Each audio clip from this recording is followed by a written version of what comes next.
Bonjour tout le monde et bienvenue dans ma chaîne, je suis Diane Désiel et aujourd'hui je vous montre à faire la correction d'un gabarit de jupe pour celles qui ont un petit bedon plus prédominant.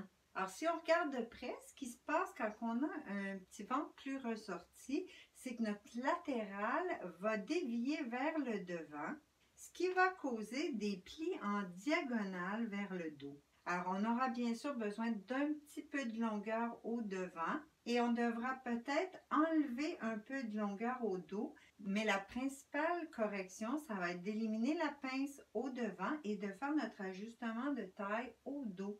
Alors voilà la correction d'aujourd'hui. Ceci est une photo à laquelle j'ai juste retiré le fond, une photo qui m'a été envoyée avec des mesures de corps très bien expliquées. Alors j'ai pu voir que la latérale courbait vers le devant, c'est la ligne jaune que vous voyez, tandis qu'elle devrait être droite, la ligne bleue que j'ai tracée. On voit aussi à la médiane dos plusieurs plis qui se forment, ce qui me dit que la longueur médiane dos est sûrement trop longue et on peut voir la ligne de taille qui biaise vers le devant. Elle devrait plutôt être droite ou remonter de l'avant et descendre vers l'arrière.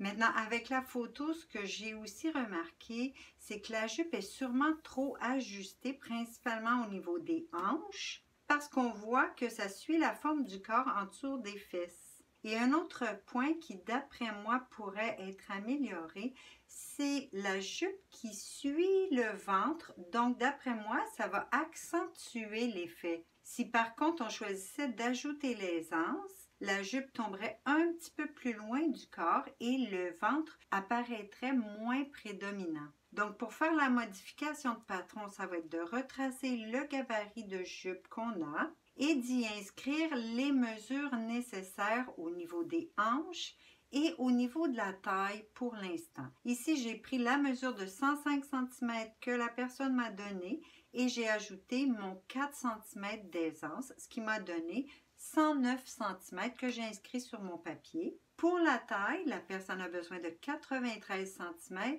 et on doit ajouter 2 cm d'aisance pour tout le tour du vêtement. Alors, j'ai inscrit sur mon papier le 95 cm. La première chose qu'on va faire, ça va être d'ajuster les hanches à la bonne mesure. Prenez votre gabarit de base et mesurez au niveau des hanches de la médiane devant jusqu'à la médiane dos. Ici, j'ai trouvé 52 cm. Comme c'est un demi-vêtement, le total de mes hanches va être de 104 cm. Et vous inscrivez cette mesure sur votre papier. Maintenant, on va faire la différence entre la mesure nécessaire et la mesure actuelle du gabarit. Ici, j'ai trouvé qu'il me manque 5 cm tout autour. Maintenant, comme chaque pièce de gabarit est un quart d'un vêtement, on va diviser la différence par 4. Ce qui va me donner 1,25 cm à ajouter à chaque latéral. Maintenant, on va mesurer le 1,25 de chaque côté vers l'extérieur. Puis, on va placer notre règle à l'équerre et tracer cette nouvelle latérale du bas de la jupe jusqu'au haut du papier. Maintenant, pour l'ajustement de la taille, aujourd'hui, je vais vous donner des mesures, mais je n'ai pas vu la personne et ce n'est pas moi qui ai fait l'ajustement. Alors, j'y vais juste d'après la photo et je vous donne certaines mesures. Si vous voyez qu'il y a de l'amélioration, mais que ce n'est pas encore parfait, vous continuez en exagérant les mesures que je vous ai données. Les mesures pour aujourd'hui vont être de remonter la taille de 1 cm au devant et de descendre de 2 cm à la médiane dos. Une fois qu'on a mis nos mesures, on peut venir se tracer des petits bouts de ligne, environ 3 cm au dos et 3 cm au devant. Maintenant, pour ajuster la taille de notre jupe, on ne va pas le faire en comparant le gabarit original à notre nouvelle mesure, mais on va plutôt comparer la mesure de hanche avec celle de la taille. Alors, prenez votre mesure de hanche à laquelle on va soustraire la mesure de taille.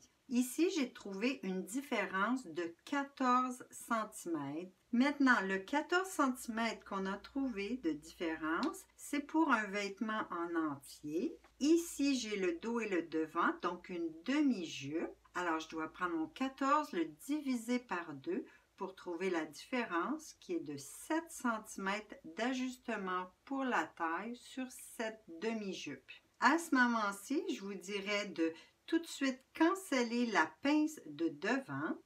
Ensuite, au dos, je vais garder ma pince qui est actuellement une pince de 3 cm. Donc, cette pince qui est déjà un ajustement, je vais devoir la soustraire à mon 7 cm, ce qui va me dire qu'il me reste à ajuster 4 cm au total sur cette demi-jupe. Et pour cette jupe, je vais placer 2 cm d'ajustement au dos et 2 cm d'ajustement sur le devant. Alors maintenant, placez votre règle sur une des deux lignes de latérales en touchant les points de taille de notre gabarit original et tracez une ligne de 2 cm vers le devant et de 2 cm vers le dos à partir de nos nouvelles lignes de latérales. Maintenant, on va retracer nos latérales avec la courbe française et une ligne très douce. Cette ligne, on va la faire du nouveau point de taille jusqu'à environ 5 cm plus haut que la ligne de hanche originale. Et pour être certain de faire la même courbe des deux côtés, vous pouvez simplement regarder les numéros que vous utilisez et les réutiliser pour tracer la courbe de l'autre côté. Maintenant, on peut séparer nos plans dos et devant. Alors, je coupe au centre de mes deux pièces. Puis, on va retourner le plan pour avoir la taille près de nous. Maintenant, afin de pouvoir retracer notre ligne de taille, on va commencer par fermer la pince de dos. Donc, trouvez le centre de votre pince, puis retracez votre pince, le premier côté de la pince, ainsi que la ligne du centre, en pesant un petit peu plus fort que normal avec le stylo. Alors, lorsqu'on pèse un peu plus fort, ça rend le travail de pliage plus facile. Une fois la pince pliée, on va venir se placer une épingle pour qu'elle reste pliée. Puis, on va également plier sur la latérale de la taille en descendant sur une distance d'environ 5 cm. Une fois plié, ici c'est le dos que j'ai plié, alors j'apporte mon dos sur le devant en alignant les points de taille et je les superpose ou je les mets côte à côte sur une distance également d'environ 5 cm. Une fois en position, on les épingle pour pas que ça bouge. Ici, vous pouvez voir que j'ai même doublé les épingles, alors c'est très stable. Et pour tracer la nouvelle taille, probablement que votre taille devant sera toute droite, complètement à l'écart avec la médiane devant, puis qu'à partir de la latérale, vous ayez à courber vers le bas. Comme à l'habitude, je vais vous demander de premièrement venir tracer une ligne pointillée ou avec un crayon léger. Puis quand vous êtes satisfait de votre courbe, vous pourrez la corriger avec la courbe française.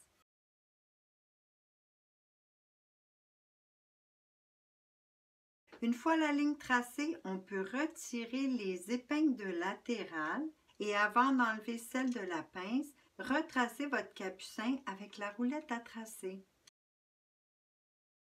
Maintenant, on a presque terminé. Je vais juste faire une dernière vérification. C'est celle de la mesure du ventre, qui est un peu en bas de la taille. Je vais le vérifier au niveau du pivot de pince devant original. Et pour vérifier la mesure, je vais prendre le 105 cm que la personne m'a donné et je vais ajouter le même 2 cm d'aisance que j'ai ajouté à la taille. Ce qui va me donner au niveau du ventre une mesure nécessaire de 107 cm. Alors, j'ai besoin de 107 cm. Ici, j'ai un demi-patron, donc je vais diviser par 2, ce qui me donne 53,5 cm nécessaire à ce niveau. Alors, on va venir vérifier sur le patron à partir de la médiane au niveau du bas pivot. On mesure jusqu'à notre nouvelle latérale. Ensuite, au même niveau sur le dos, on se déplace sur la nouvelle latérale. Puis, on mesure jusqu'au premier côté de pince. Ensuite, vous vous déplacez une autre fois sur le deuxième côté de pince et on mesure jusqu'à la médiane dos. Ici, j'ai trouvé 53,5 cm et c'est exactement ce dont j'avais besoin. Alors, le patron est terminé. Je vous conseille de le retracer. Gardez votre plan. Retracez le contour avec les nouvelles lignes. Ajoutez vos valeurs de couture et faites votre toile pour l'essayage. Alors, c'est tout pour aujourd'hui. J'espère que la vidéo vous sera utile. Merci d'avoir été là. À bientôt.